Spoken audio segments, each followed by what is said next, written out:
அந்த காலத்துல ராத்திரி கீரை சாப்பிடக்கூடாது அப்படிங்கிறதுக்கான காரணங்கள் என்ன அப்படின்னு பார்த்தா நம்ம உடல் ரீதியான காரணங்கள் எதுவும் இல்லை. கீரை அப்படிங்கிறது இப்போ வந்து பாத்தீங்கன்னா நம்ம மார்க்கெட்ல போயிட்டு கொத்து கொத்தா வாங்கிட்டு வரோம், ஃப்ரிட்ஜில் வச்சுக்கிறோம், சமைச்சு சாப்பிட்றோம். அந்த காலத்துல அப்படி இல்லை. இப்போ நீங்க ராத்திரி கீரை சமைக்கிறதுக்காக 6 மணி 7 மணி மேல இருட்டின பிறகு போய் கீரையை பறிச்சுட்டு வரும்போது 2 பிரச்சனை நடக்கிறதுக்கு வாய்ப்பு இருக்கு. ஒன்னு, நீங்க கீரையை பறிக்கும் போது அங்க இருக்கிற ஒரு பாம்போ தேலோ இல்ல ஏதாவது ஒரு பூரானோ கடிக்கிறதுக்கு வாய்ப்பு இருக்கு. ராத்திரி நீங்க கீரையை பறிக்க போகும்போது உங்களுக்கு வெளிச்சம் இல்லாததுனால ஒரு கீரை இருக்கு, பக்கத்துல இன்னொரு விஷச்செடி ஒன்று இருக்கு அப்படின்னா உங்களுக்கு அடையாளம் தெரியாமல் நீங்க விஷச்செடியை கீரை அப்படின்னு நினைச்சிட்டு பறிச்சுட்டு வந்து சாப்பிட்றதுக்கு வாய்ப்பு இருக்கு. ஸோ அப்படி நம்ம ஏதாவது தெரியாம சமைச்சு சாப்பிட்டா அதனால உடல் உபாதைகளோ உயிருக்கு ஆபத்தோ வரலாம். அப்படிங்கிறனால இருட்டின பிறகு கீரை சாப்பிட வேணாம் அப்படின்னு முன்னோர்கள் ப்ராபப்ளி சொல்லியிருக்கலாம். கீரை சாப்பிட்டா வந்து லூஸ் மோஷன் ஆகுமா, ஜீரணமாகல அப்படின்னு வச்சுக்கிறாங்க.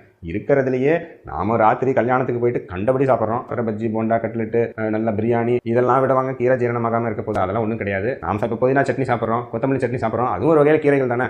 அதை நம்ம இட்லி தோசைக்கு நைட் அரைச்சு சாப்பிட்டு தானே இருக்கோம். ஸோ இதில் அறிவியல் பூர்வமான உண்மை எதுவுமே கிடையாது. நைட் வந்து ஒரு லைட்டான உணவு வேணும்னா கீரை ஒரு அருமையான உணவு, ராத்திரி தாராளமாக சாப்பிடலாம்.